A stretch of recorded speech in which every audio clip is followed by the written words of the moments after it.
The door was wide open. He stepped into the house, remembering that he told his wife to stay indoors and lock the door. That was when he saw the kitchen knife on the living room floor, close to his wife's wedding ring. Mr. Sam got into his car and drove 5.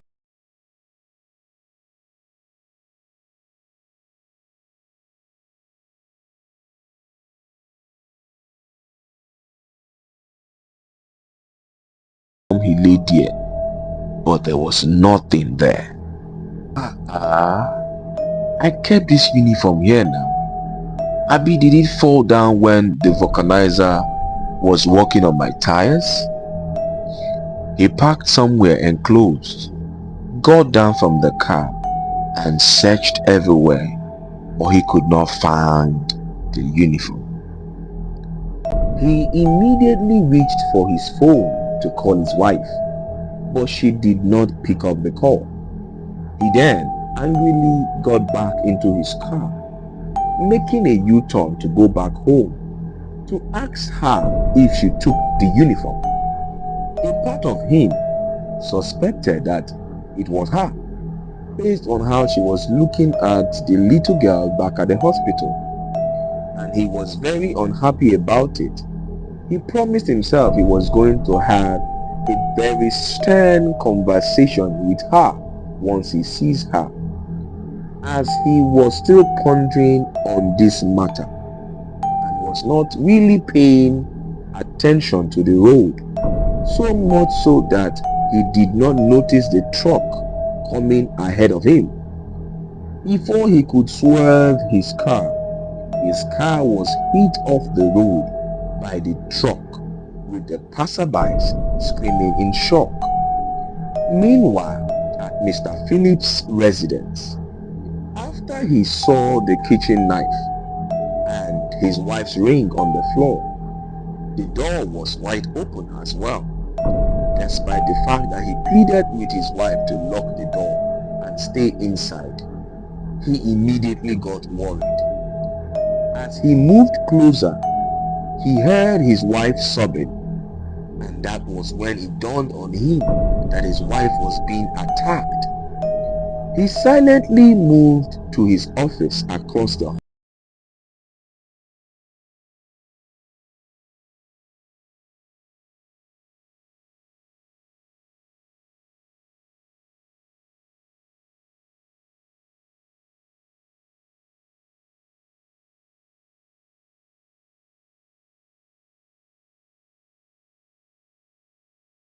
sobbing getting louder. He turned to a corner of the bedroom entrance and then swiftly moved to the bedroom door. He kicked down the bedroom door in anger and barged into the room, gun ready. But then he saw just his wife at the prayer altar, kneeling on the floor, crying, with her hand bleeding. Seeing this, he dropped the gun and quickly grabbed the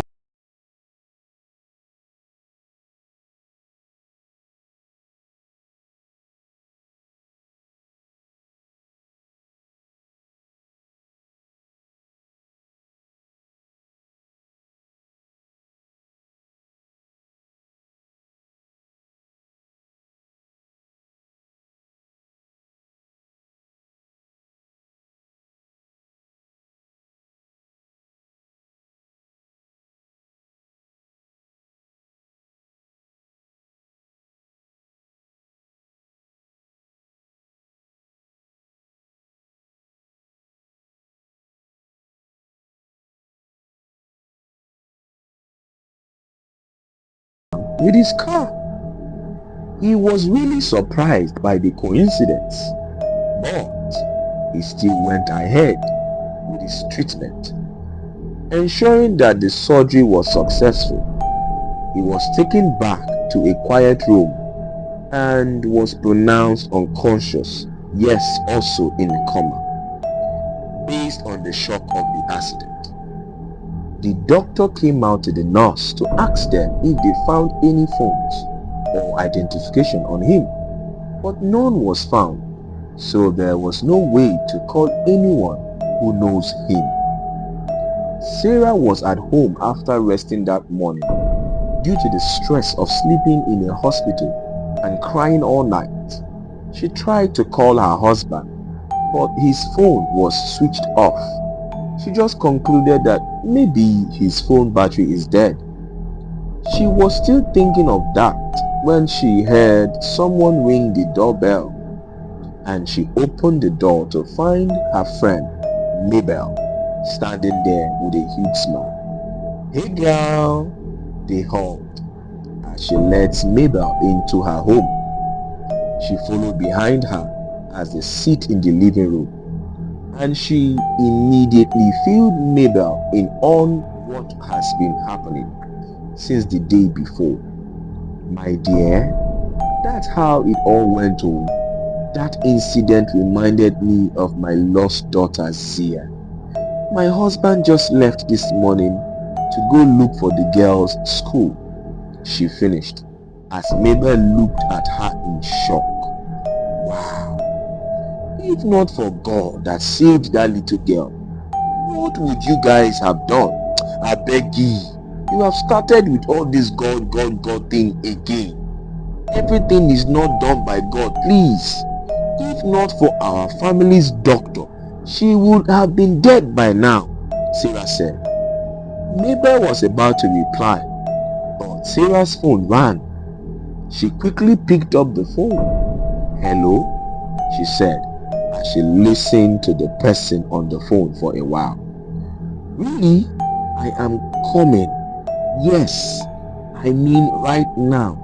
She dropped the call. Getting up, Mabel looked at her in surprise. "She is awake. The call is from the hospital. The girl is awake. I am going to the hospital right now. Are you coming with me?" she asked. Mabel nodded as Sarah ran upstairs to get her bag and car keys, and they both excitedly left the house. Sarah drove as fast as possible to the hospital as she tried once more to call her husband again to tell him that she is awake, but she could not reach him, and she began to get really worried. Not long, they arrived at the hospital. They both rushed into the hospital and walked straight to the hospital room that Zara was resting in.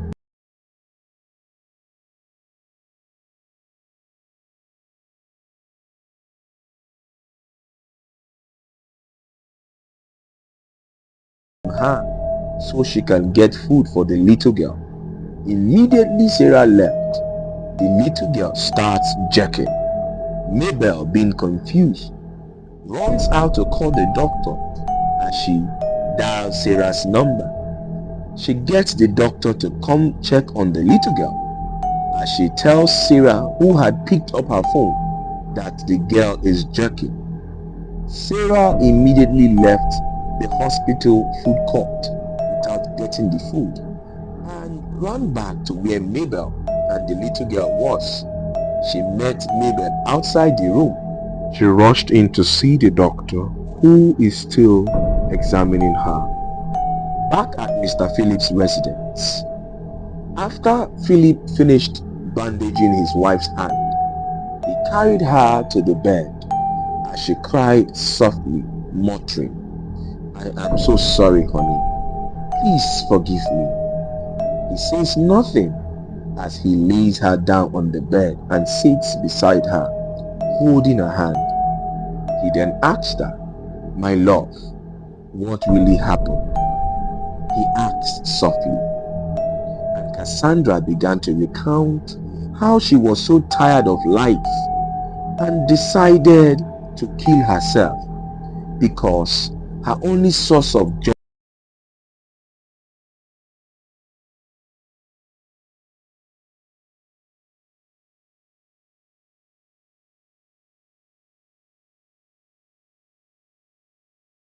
knife from the kitchen and went into the living room because she wanted to be where he would easily find her.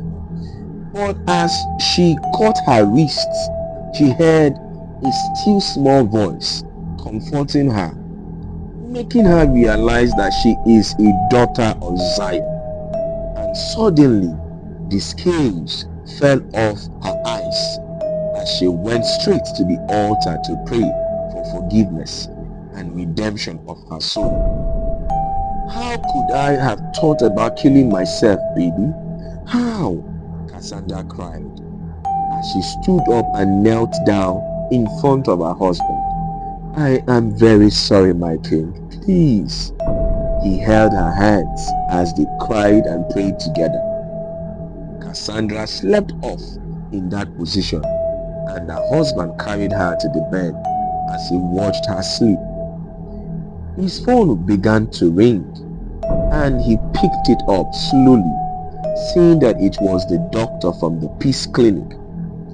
Hello, doctor.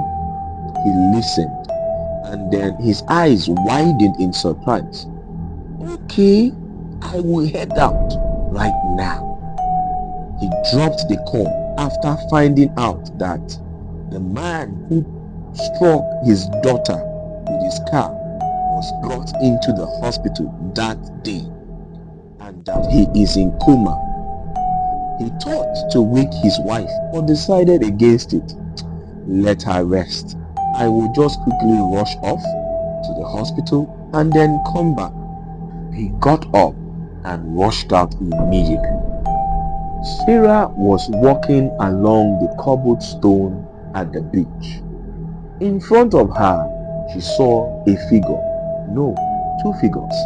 As they came closer, she saw that it was a beautiful hetero woman holding the little girl in the hospital. They walked towards her, and the beautiful woman looked at her with a smile and said, "She is yours." But behind them, there is a woman running towards them, calling out the little girl and crying. But the beautiful hetero woman blocked this woman and allowed Sarah to go with the child. Sarah woke up on the sofa in the hospital room, realizing that she must have fallen asleep as she rested her head on the couch after feeding the little girl and watching her fall asleep. She smiled brightly as she remembered the contents of the dream, and then her smile faded when she remembered the woman who was running towards the child. But then she told herself that she needs the child as well. Mommy, mommy, mommy! Cassandra turned and saw her daughter.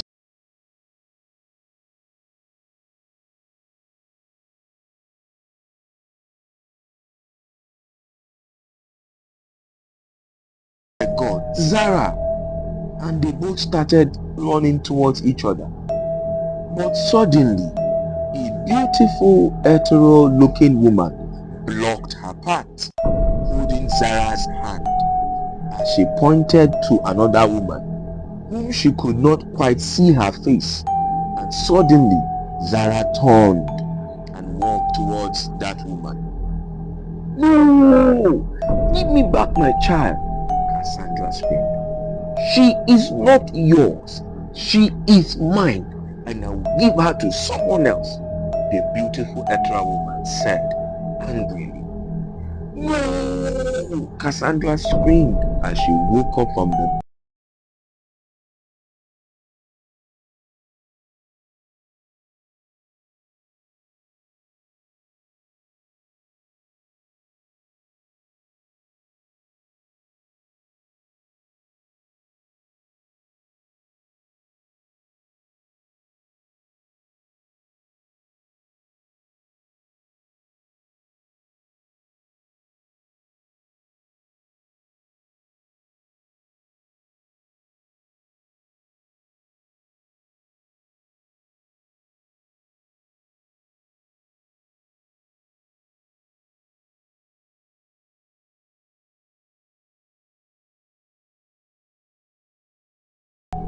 doctor said as they walked towards the ward. Few minutes later, they came out of the ward after Philip saw the man hooked to different machines in coma.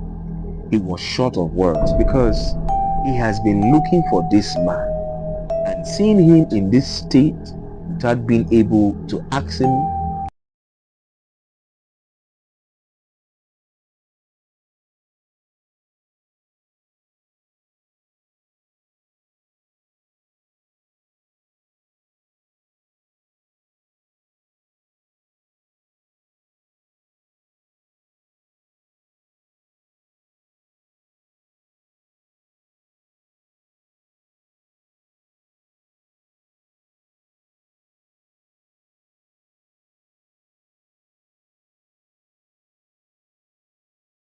heading out of the hospital in a hurry. At the Nigerian police station, after parking his car carefully this time, he went into the police station where he dropped a report with them, telling them that the man that has his daughter is in the hospital in coma, a victim of a ghastly motor accident.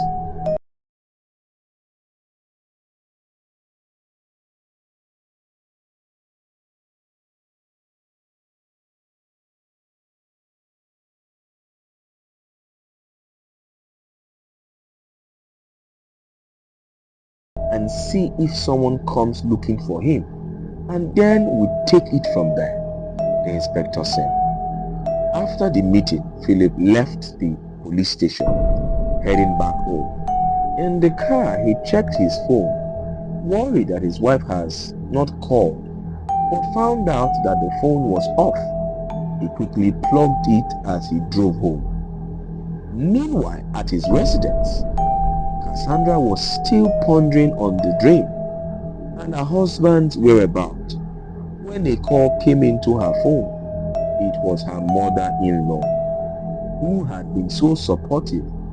She picked up the phone. "Hello, Mama. Good afternoon, ma," she greeted. "Afternoon, my dear. How are you? And why do you sound like you were crying?" Mama asked. "Mama, it's the dream I had. I saw a beautiful, ethereal-looking woman. She is very beautiful. She's like a goddess or something. She was taking my Zara and telling me the child is hers," Cassandra said. "Did you say goddess?" Mama asked, sounding scared. "Yes, Mama." And Mama immediately hung up the phone. Cassandra looked at the phone in surprise, wondering why Mama suddenly hung up. Meanwhile, at Evercare Hospital, Sarah sat in the doctor's office as the doctor tells her that the little girl is healthy enough to go home with her. He then asked her to sign some documents without asking if the child is hers or not. And she too decided not to bother telling him that the little girl is not hers. When she left the doctor's office, she tried her husband's number again, and it was still switched off. Then she got scared. She goes into the girl's hospital room and helps her get down from the bed as they both left the hospital and entered into her car as she drove her home, extremely happy. At home, she took the little girl to Zia's room, which still remained the way it was since she lost the child. She told her to change her things and come down for dinner while in the kitchen as she prepared food for herself and the girl. Her phone message tone rang. She checked it and froze. It was a broadcast saying that her husband was involved in a ghastly motor accident and has been rushed to the hospital. She covered her mouth with her hand in shock. She checked the phone again and saw that it was the same hospital that the girl was first taken to by her husband. And she also remembered getting a broadcast about the little girl.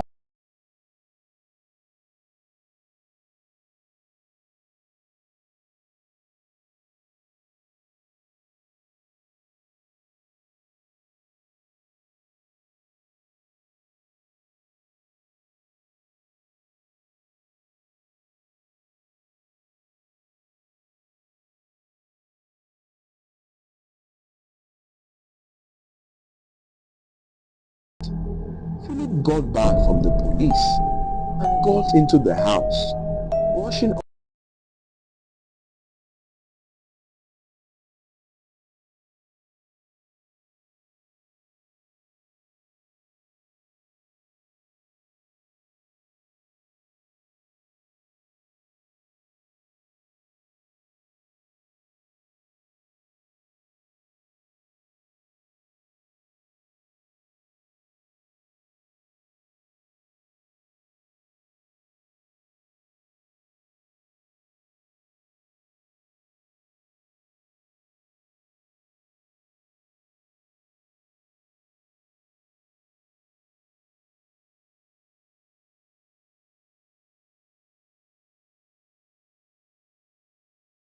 at the police station. She looked shocked as she listened to him. "Wow," she said, looking at him as she wipes her hand. She then filled him in on what happened with her call with his mother. He then quickly picked up his phone and called his mom. "Hello, Mama. How are you?" he asked. "Hello, my son. I am fine, oh," Mama replied. "Mama, my wife told me what happened. Hope all is well," Philip asked carefully. "Well,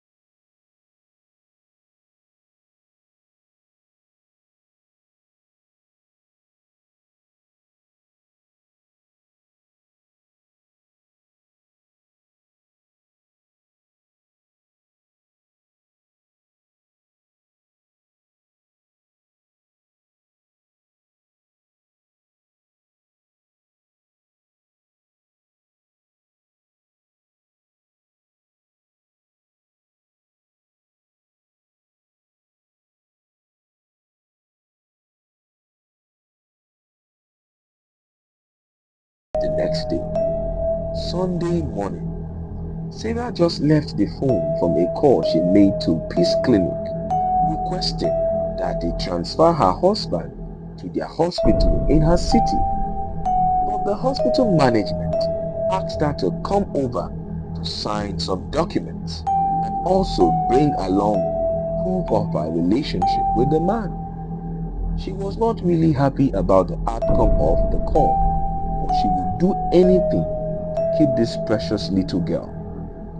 She heard a loud knocking and a persistent doorbell ringing.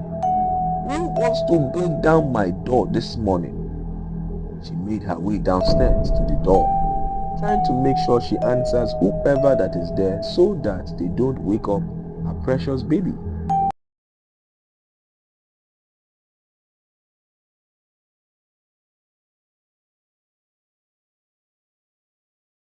"Husband on the news," she said as she storms into the house.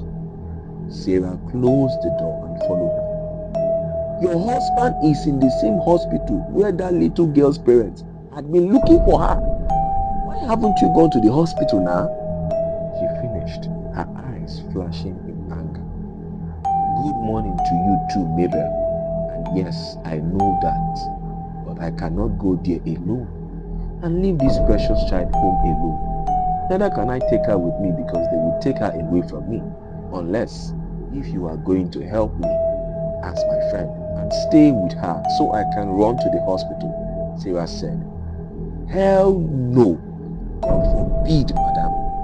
Take that girl back to her parents and go bring your husband home. What is wrong with you, for God's sake? I mean, I know that if Zia was alive, they would be almost the same age. But you, on the other hand, are hurting their parents by keeping her here. No, never. I won't take her back.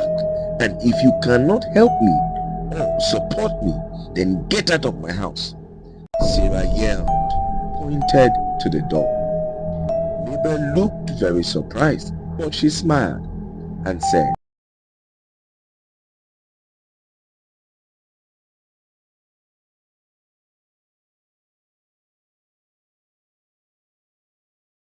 return from. With that, she turned and left the house. Meanwhile, Mr. Philip and his wife are already driving to church that morning. They also planned on seeing the pastor after the service to tell him what new developments they have now concerning everything. At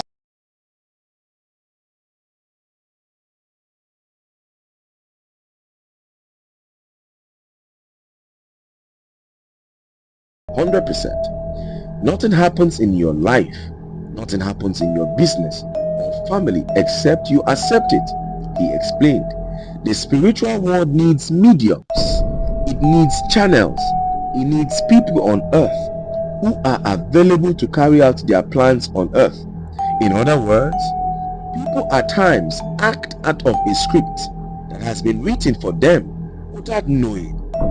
At times, they tend to hurt others, thinking in their hearts that they are doing the right thing, but meanwhile, they were under an influence of a discussion made in the spiritual realm. And here in the physical realm, they just act it out unknowingly. That's why I encourage you, my brethren, you need to always seek the face of God. The Bible said, He will reveal deep and mighty things that you know not to you. Praise the Lord, church. The congregation shouted, Hallelujah. After the service, the couple went to see their pastor, who prayed with them and told them that the visit is going to open their eyes to a lot of hidden truth and that they should be patient and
saw the goddess in her dreams.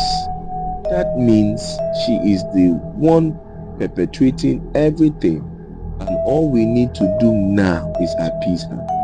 Mama finished. Philip looked very surprised, but then he remembered what the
Thank you so much for watching. Please consider subscribing to our channel, like this video and comment your thoughts. Thank you so much for watching this video. I believe you like it, right? I'm sure you like it. If you watch this video to the end, kindly watch this other video of a friend begging this friend to sleep with his wife so he can have a child. Can you imagine? Would he do it? Well, watch the video. Please subscribe. Share this video to your friend as well. Thank you.